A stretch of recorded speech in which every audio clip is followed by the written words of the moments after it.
क्या आपने कभी सोचा है कि जिस बैंक लोन को लोग घर खरीदने में लगा देते हैं, अगर वही लोन आप कमाने के लिए इस्तेमाल करें तो आप घर भी बना सकते हैं और आमदनी का नया जरिया भी।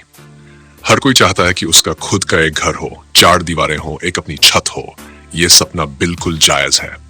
लेकिन क्या आपने कभी ये सोचा कि अगर आप उस लोन को थोड़े समझदारी से इस्तेमाल करें, तो पहले आप अपनी आमदनी को इतना बढ़ा सकते हैं कि घर खुद खुद आ जाए?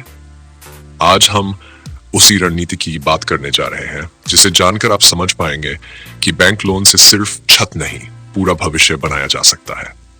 भारत में आज करोड़ों लोग बैंक लोन लेकर घर खरीद रहे हैं। एक सामान्य सोच यह है कि अगर घर किराए पर लिया तो पैसा बर्बाद, लेकिन अगर लोन लेकर घर लिया तो अपनी संपत्ति। पर यही सोच बहुत बार लोगों को आर्थिक रूप से जकड़ लेती है। क्यों? क्योंकि जिस घर को आपने 30 साल की ईएमआई पर लिया है, वह घर आपकी जेब से पैसा खींचता है, कमाने में मदद नहीं करता।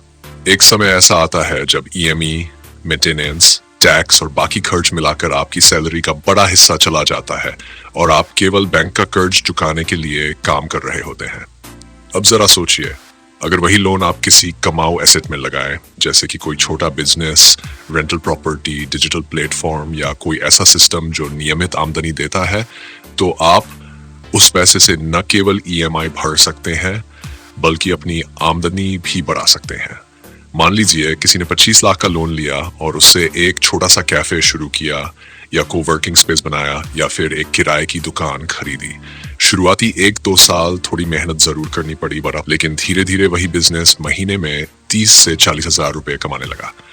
उस आमदनी से ईएमआई भी निकल रही है और साथ में थोड़ी सेविंग भी हो रही है। 3 से 5 साल बाद वह लोन लगभग आधा चुका है और जो संपत्ति उसने बनाई है वो अब एक स्थायी आमदनी का जरिया बन गई है। दूसरी तरफ अगर वही 25 लाख आप केवल घर खरीदने में लगाते हैं तो घर मिलेगा, लेकिन उससे कमाई नहीं होगी, बल्कि हर महीने बैंक को पैसे देने होंगे और फिर आप उसी घर में रहेंगे, कोई रिटर्न नहीं मिलेगा और 20-25 साल तक आप एक ही ईएमआई के चक में फंसे रहेंगे। यहीं पर जरूरत है सोच बदलने की। लोन लेने से डरना नहीं चाहिए, लेकिन लोन को समझदारी से लगाना चाहिए। आज कई ऐसे सेक्टर हैं जहां आप बैंक से लोन लेकर आमदनी शुरू कर सकते हैं, जैसे food business, online store, digital products, rental service, coaching centre, mobile repairing shop, cloud kitchen, social media marketing agency और भी बहुत कुछ। मान लीजिए किसी ने 10 लाख का लोन लिया और उसमें से 6 लाख से एक छोटा डिजिटल कोर्स बनाने में खर्च किया, 2 लाख से मार्केटिंग की और बाकी 2 लाख को सिस्टम और तकनीक में लगाया। अब उसने जो डिजिटल कोर्स बनाया वो ऑनलाइन बिकना शुरू हुआ। महीने में 100 लोग खरीदने लगे।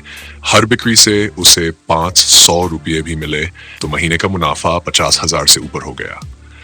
वहीं से ईएमआई भी निकल रही है और 3 साल में लोन भी खत्म हो गया और उस कोर्स से आमदनी अभी भी आ रही है। अब सोचिए, ये सही रणनीति है या सिर्फ छत खरीद लेना?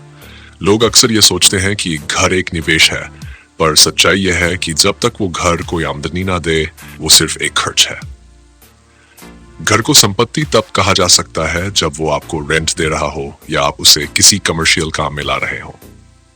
अब बात करते हैं बैंक लोन को सही तरीके से इस्तेमाल करने की। सबसे पहला कदम है सोच समझकर प्लान बनाना। आपको ये तय करना है कि लोन की राशि को आप कहां और कैसे लगाएंगे ताकि उसमें से हर महीने तयशुदा आमदनी आए। दूसरा कदम है एक ऐसा क्षेत्र चुनना जिसमें आपकी थोड़ी बहुत समझ हो और जिसे मोबाइल या छोटी टीम से भी चलाया जा सके। तीसरा, प्रोफेशनल तरीके से चीजों को सेटअप करना। जैसे अगर आप यूट्यूब चैनल शुरू करना चाहते हैं तो camera, editing tool, scripting, marketing, इन सब में थोड़ा निवेश करना होगा। चौथा, धैर्य और निरंतरता।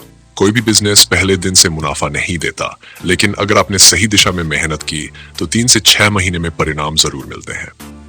पांचवा, लोन की ईएमआई पर पूरा फोकस रखें। जो भी आमदनी हो उसका हिस्सा सबसे पहले ईएमआई में डालें ताकि क्रेडिट स्कोर अच्छा बना रहे और भविष्य में दोबारा निवेश करने का मौका भी मिले। लोन का मतलब होता है दूसरों के पैसों से अपना सपना पूरा करना, लेकिन अगर सपना केवल छत तक सीमित है तो हम बहुत कुछ खो देते हैं।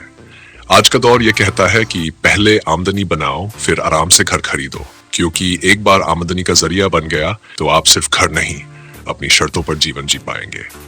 अब सवाल यह है कि ज्यादातर लोग ये रणनीति अपनाते क्यों नहीं? क्योंकि हम बचपन से यही सीखते हैं कि पढ़ाई करो, नौकरी करो, घर खरीदो, ईएमआई भरो और रिटायर हो जाओ। लेकिन अब समय बदल चुका है।